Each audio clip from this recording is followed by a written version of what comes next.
매주 금요일 다양한 문화 소식과 함께 그 속에 숨은 과학 이야기를 나눠보는 과학 스포일러 시간입니다. 오늘은 인류 최대의 초고층 건물에서 벌어진 최악의 테러를 그린 영화를 준비했습니다. 먼저 화면으로 만나보시죠.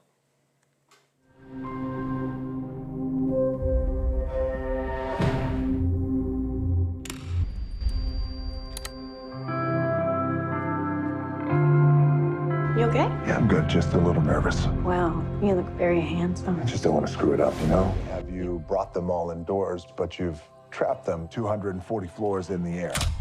No one really knows what would happen if things go wrong.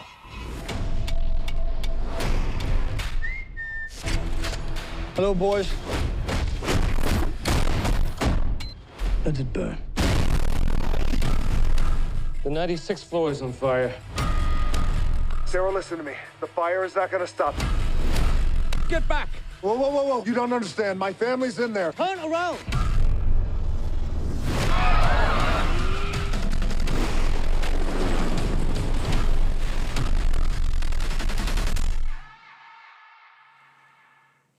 오늘도 양혜영 기자와 함께하겠습니다. 안녕하세요. 네, 안녕하세요. 네, 오늘 소개하는 스카이스크래퍼 주인공이 드웨인 존슨인데 네. 저희가 영화 램페이지에 이어서 두 번째 등장입니다. 네. 그런데 마치 현실 속의 슈퍼히어로 같다 할까요? 정말 재난 상황에서 엄청난 능력을 보여주는 것 같아요. 네, 맞습니다. 뭐 거의 드웨인 존슨표 재난 액션이라는 장르를 네. 새로 만들어야 하는 게 아닌가 싶을 정도로 뭐 이번 영화에서도 이 드웨인 존슨이 보여주는 모습들도 굉장히 이제 인상적이고 굉장히 이해가 되는 모습인데요. 네. 영화는 이 초고층 건물에서 벌어진 화재 테러와 그 속에 갇힌 가족을 구출하는 이야기입니다. 전형적인 재난 영화의 공식을 따르고 있는데요. 이 영화 속에서 등장하는 초고층 건물이 한 240층으로 역대 최고 수준이라고 등장합니다. 네. 이 높이가 주는 아찔함, 거기서 만들어내는 공포가 영화에서 잘 드러나고요. 그런데 이 주인공이 그 높은 건물에 장비 하나 없이 맨몸으로 외벽을 타기도 하고 타워 크레인에서 점프해서 건물로 들어가는 등 굉장히 과장된 설정들이 많이 나오는데 네. 이를 이해시키는 게 바로 이 드웨인 존슨이라는 배우 덕분입니다. 배우만큼이나 영화에서 중요한 게 바로 이 240층의 초고층 건물, 펄이 또 다른 주인공이라고 볼 수 있잖아요. 네. 네, 5성급 호텔은 물론이고 뭐 극장, 뭐 쇼핑몰, 주거 공간 등이 함께 공존하는 건물로 나오는데 이 환기 시스템이랑 뭐 스프링클러 같은 것들을 네. 이용을 해서 굉장히 최첨단 방제 시스템을 갖췄다 이렇게 영화에서 소개를 해요. 하지만 첨단 보안 시스템이 허무하게 뚫리면서 화재 테러가 일어나는데요. 네. 그래도 영화 속 사고가 현실에서 일어날 수도 있겠다 이런 생각을 하면서 보면 좀 재미를 느낄 수 있습니다. 네, 저도 영상을 보면서 초고층 건물에서 이런 화재가 일어나면 정말 위험하겠다라는 생각이 들더라고요. 아무래도 건물이 높고 수용 인원이 많다 보니까 대피하는 데도 정말 어려움이 있을 것 같고요. 네, 맞습니다. 뭐 고층부에 있는 사람들이 대피하는데 1층까지 내려오려면 우선 뭐 물리적인 시간도 당연히 오래 걸릴 거라고 상상이 되지만 이 높은 네. 건물일수록 불이 아무리 밑에 그러니까 저층부에서 시작됐다 하더라도 빠르게 위로 옮겨붙기 때문에 위험한데요. 실제로 이제 그 불이 난 곳이 주위보다 온도가 굉장히 빨리 올라가고요. 네. 그러면 밀도가 낮아지기 때문에 연기는 위로 이동하게 됩니다. 게다가 고층 건물일수록 건물의 외내부의 온도 차이는 물론이고 압력 차이도 굉장히 크게 벌어지는데 네. 연기가 계단이나 승강기의 어떤 수직 공간을 따라서 빠르게 올라가는 현상을 연돌 효과, 그러니까 굴뚝 효과라고 부르고요. 이 네. 굴뚝 효과 때문에 고층 건물이 굉장히 빠르게 불에 타는 겁니다. 그래서 실제로 이 고층 건물에서 건물 외내부의 온도 차이가 한 20도 이상 나게 되면요. 불이 1초에 무려 15m까지 한 번에 이동하는 것으로 알려졌어요. 네. 그러니까 온도와 압력 차이 때문에 이렇게 빠른 속도로 불이 번지는 거군요. 네, 그렇죠. 그래서 뭐 이런 문제들도 있고 또 거층 건물일수록 위로 올라가면 올라갈수록 압력이 실제로 공기의 압력을 많이 받기 때문에 네. 창문을 굉장히 작게 만들거나 아예 열리지 않게 만드는 경우가 많은데요.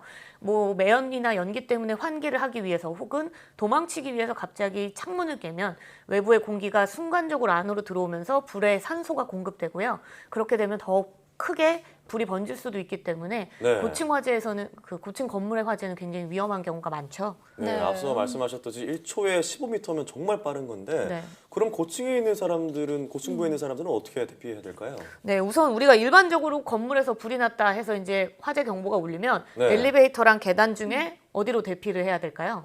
제 생각에는 엘리베이터는 아무래도 갇히거나 멈추거나 추락할 위험이 있기 때문에 계단이 좀 더 낫지 않을까라는 생각이 드는데. 네, 저도 그런 이야기를 많이 들었어요. 네, 그렇죠. 그래도 뭐 우리가 일반적으로는 계단을 이용해야 된다 이렇게 생각을 네. 하고 있잖아요. 하지만 초고층 건물에서 만약에 계단으로 내려온다 생각하면 굉장히 오래 걸릴 네, 수 그렇죠. 있잖아요. 네, 네. 그렇죠. 그럼 아무래도 초고층이다 보니까 시간이 오래 걸리고 그러면 질식할 위험도 높고 또 불을 만날 가능성도 커질 것 같아요. 네. 그러면 이런 초고층 건물에서 불이 나면 어떻게 해야 되죠? 네, 그 실제로 20층 이상의 건물에서 만약에 화재가 한다면 발생한 경우에 엘리베이터를 타고 대피한 경우가 더 실제로도 많았다고 하고요. 네. 아까 말씀하셨듯이 뭐 화염이나 연기를 피해서 빠르게 이동하는 방법은 사실 엘리베이터가 가장 효과적이에요. 계단을 하다 보면 좀 위험한 상황을 많이 만날 수 있으니까요. 네. 그 특히 이제 9.11 테러 이후에 불에 아주 강하면서도 중앙 시스템과는 분리된, 그러니까 뭐 차단이나 뭐 떨어지는 경우가 네. 없는 피난용 엘리베이터를 개발하려는 연구가 많아지면서 네. 실제로 그 엘리베이터를 이용하는 경우도 늘고 있거든요.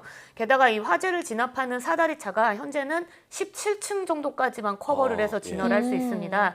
그러면 그보다 더 높은 초고층 건물에는 오히려 피난 안전구역을 설계 초기부터 만드는 것이 굉장히 중요하다고 전문가들은 지적하거든요. 피난 안전구역이요? 네. 처음 들어보는 것 같은데 어떤 역할을 하는 건가요? 네, 실제로 이 화재나 지진과 같은 이 재난 상황이 있을 때 임시로 대피할 수 있도록 건물 중간층에 설치하는 것이 이 피난 안전구역입니다. 네. 이 불연제로 마감을 하는 공간인데 재현 설비나 방화문을 갖춰놨기 때문에 뭐 화염이나 연기를 차단하는 기능을 가지고 있는데요. 네. 이 피난 안전구역 안에는 각종 안전용품과 식수, 또 인명 구조기구 등이 반드시 배치되어 있어야 한다고 합니다. 네. 지금 우리나라에서는 현행 건축법상 2013년 이후에 지어진 50층 이상 혹은 높이가 200m 이상의 초고층 건물에는 30개 층마다 하나씩 피난 안전구역을 설치를 해야 하거든요. 네. 근데 이제 현재 서울 시내 초고층 건물을 좀 살펴보면 잠실 롯데월드 타워랑 63빌딩, 뭐 삼성동에 있는 무역회관 등 총 22개가 있습니다. 네. 이 중에 7곳이 업무용 건물이고 15곳은 주거용 아파트로 이제 있는데요. 문제는 이 22곳의 업무용 빌딩, 그 22곳의 초고층 중에서는 네. 이 2곳, 업무용 빌딩은 2곳, 뭐 타워팰리스를 포함한 주거용 아파트 7곳이 피난 안전구역이 아예 없다고 합니다. 네. 그러면 뭐 건축법을 어긴 건가요? 네, 그렇다고 볼 수는 없는 게 피난 네. 안전구역 설치를 의무화한 게 2013년이라고 했잖아요. 그러니까 전에 지어진 건물들. 네, 그 전에 건축 허가를 받은 건물은 이거에 대해서 해당 사항이 없습니다. 네. 근데 사실 이미 지어진 건물 중간층에 갑자기 피난 안전구역을 만들기가 굉장히 어렵잖아요. 그래서 현재 정부에서는 건물 외벽에 피난용 승강기를 따로 설치하는 방안이나 뭐 초고층 건물에 적합한 진화용 헬기를 개발, 또 전용 소방용수를 설치하는 방안 등을 대안으로 준비를 하고 있다고 합니다. 네. 네. 정말 앞으로 갈수록 고층 건물은 많아질 텐데 화재에 취약하다니까 좀 아찔한 생각이 들기도 하는데요. 우리나라에서 가장 큰 그 잠실 롯데타워 있잖아요. 네.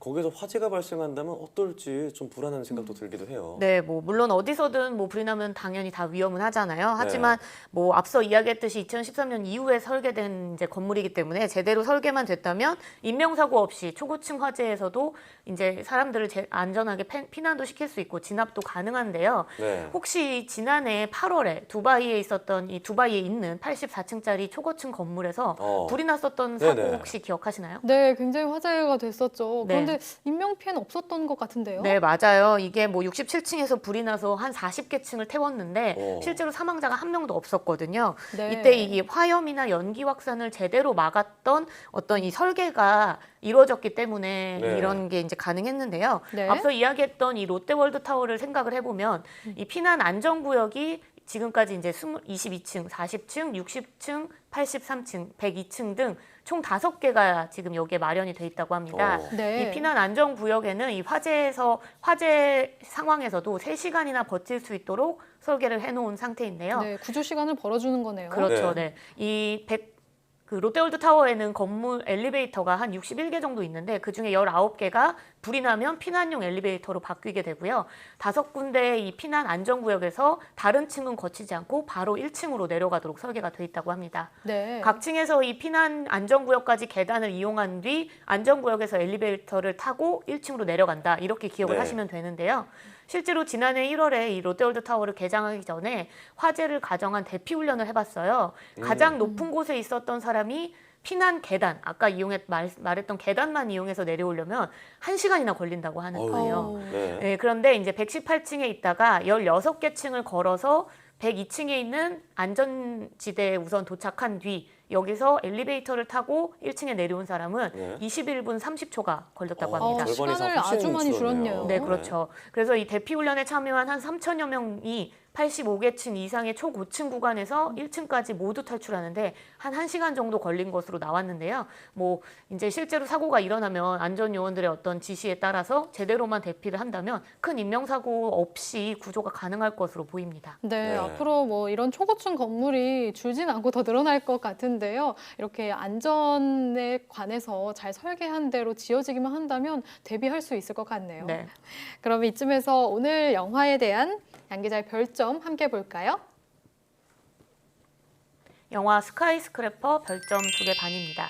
아찔한 높이에서 펼쳐지는 액션은 굉장히 볼만한데요. 과학적으로 봤을 때 불이 나는 장면과 불이 끄는 장면 다 너무 좀 쉽다는 점이 아쉬움으로 남았습니다. 네. 네, 그렇습니다. 오늘은 재난 액션 영화 스카이스크래퍼를 통해서 고층 빌딩에서 불이 빨리 확산하는 이유와 안전한 대피 요령, 피난 안전구역까지 얘기를 나눠봤습니다. 앞으로 큰 빌딩에 들어가면 피난 안전구역이 어디 있는지 먼저 확인하게 될 것 같습니다. 네. 오늘 말씀 잘 들었습니다.